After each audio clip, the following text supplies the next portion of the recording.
तो फ्रेंड, आज की वीडियो सीरीज के अंदर हम लोग इंजीनियरिंग केमिस्ट्री के सेकंड यूनिट के लास्ट टॉपिक को डिस्कस करने वाले हैं, जिसका नाम है आयन एक्सचेंज और द डीमिनरलाइजेशन प्रोसेस। यानी आयन एक्सचेंज प्रोसेस को कई बार हम लोग डीमिनरलाइजेशन प्रोसेस भी कहते हैं। तो अगर एग्जामिनेशन में इन दोनों में से कोई टर्म्स आता है तो घबराने की जरूरत नहीं है, दोनों सेम टर्म है। आइए स्टार्ट करते हैं इसको।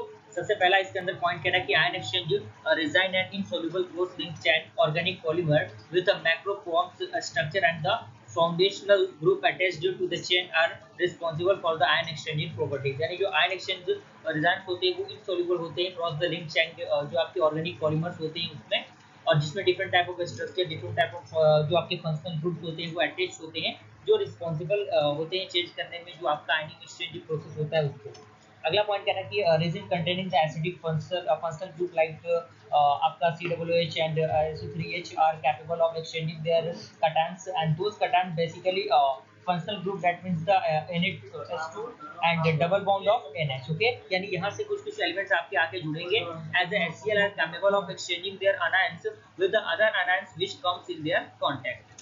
अगला यहाँ पे देखिए, जो आपका आयन एक्सचेंज रेजिन है वो क्लासिफाइड होती है दो तरीके से, आप देख सकते हैं। पहला आपका आता है कटायन एक्सचेंज रेजिन, दूसरा आपका आता है अनायन एक्सचेंज रेजिन। ओके, तो यहाँ पे कटायन एंड अनायन एक्सचेंज रेजिन क्या होता है? पहला आपका कटायन एक्सचेंज रेजिन है जिसे हम लोग RH+ से रिप्रेजेंटेट करेंगे। Are mainly styrene divinyl benzene copolymer which on the sulphonating becomes capable of exchanging their H+ ion with the cations in water।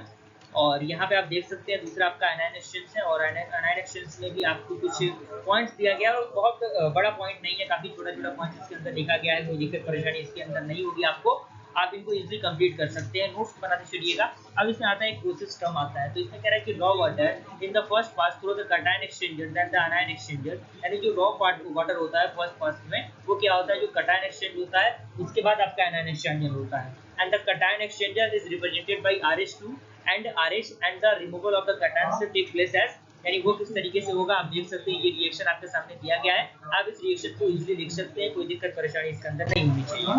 अब कुछ टर्म्स आता है, पहला आप देख सकते हैं, कह रहा है कि after the cation exchange columns hard water is pass through the अनायन exchange column. यानी जब आपका कटायन एक्सचेंज हो जाता है तो उस कंडीशन में जो हार्ड वाटर होता है वो पास होता है किसके थ्रू से, अनायन जो आपका एक्सचेंज कॉलम होता है उसके अकॉर्डिंग, जो रिमूव करता है all the anions like SO42- and Cl- etc. that present in the water, and equivalent amount of hydroxide ions and released from this column to the water।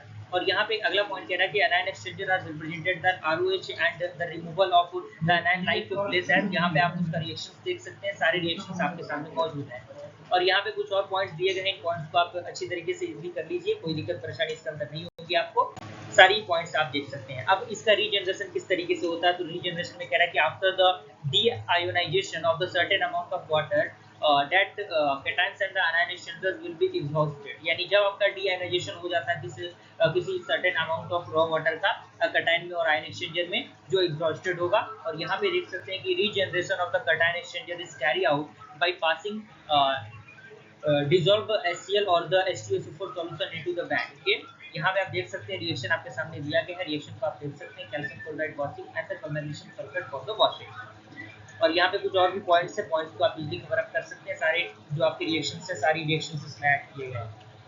Okay, अब अगला आता है advantage and the disadvantages of the ionisation process. पहला आपका आता है advantage के अंदर, हाईली एसिडिक और the alkaline water sample can be purified by this process. यानी जो आपका हाईली एसिडिक जो होता है वो क्या होता है, प्यूरिफाइड होता है इस प्रोसेस के अंदर। सेकंड आपका the residual hardness of the zeolite water is about 0 to 2 ppm। यानी इसमें लगभग 0 से 2 ppm तक के जो हार्डनेस होते हैं वो प्रेफर किए जाते हैं, और इसका मतलब है कि ये remove the complete hardness of water. यानी ये आपके जो हार्डनेस होते हैं उनको कंप्लीटली क्या करता है, रिमूव कर देता है वाटर से।